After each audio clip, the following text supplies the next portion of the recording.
ওরে শালা ঝাঁকাতে থাকো আরো জোরে।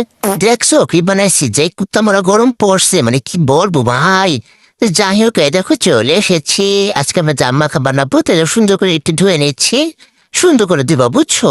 তা এখন নিয়ে দিব একটা এই যে কাঁচের জার নিয়ে এসেছি, এখন এটা ভিতরে দিয়ে দিচ্ছি। ওটা শালার পড়িস না, দূর একটা করে দুটো করে মুঠ ভরে দিয়ে দিব, সুন্দর করে ধুয়ে দূর শালা, খালি বারবার পরে জাস্ট গরম হয়ে যায়।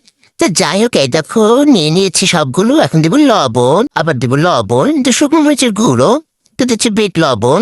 এখন এটাকে সুন্দর করে আটকে দিয়ে এমন ঝাঁকা দিব, ওরে শালা, আরে তুই কি কিছু দেওয়া না। আরে ঝাঁকাতে থাকো আরো জোরে। উড়ে সর্বনাশ, মাথা বেরিয়ে দেখছে, হয়ে গেছে। আরে শালা, আরে আমি বানাইতেছি, হইবে না কত দেখছো? তা এখন এটাকে সুন্দর করে দেখো হয়ে গেছে, পারফেক্ট। তা এখন আমরা একটা বাটিতে নিয়ে নিচ্ছি।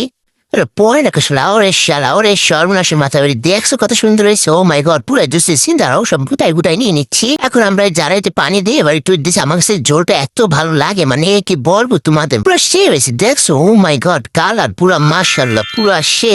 দাঁড়াও তোমাদের একটু কাছ থেকে দেখাই, দেখো দেখছো পুরো সে হয়েছে, সে দাঁড়াও একটু খেয়ে দেখাচ্ছি। তো মুখে দিলাম, ওরে খোদা, এত মজা ভাই, এত মজা কেন? আবার একটু মানে আমি কি বলবো ভাই, আমি তো খাইতে গেছি মানে পুরো সে মানে কি বলবো তোমাদের, আল্লাহ এত মজা, কি বলবো ভাই, এই ঝোলটা যে এত মজা লাগে, মানে পুরা সে হয়েছে, পুরা সেই পারফেক্ট।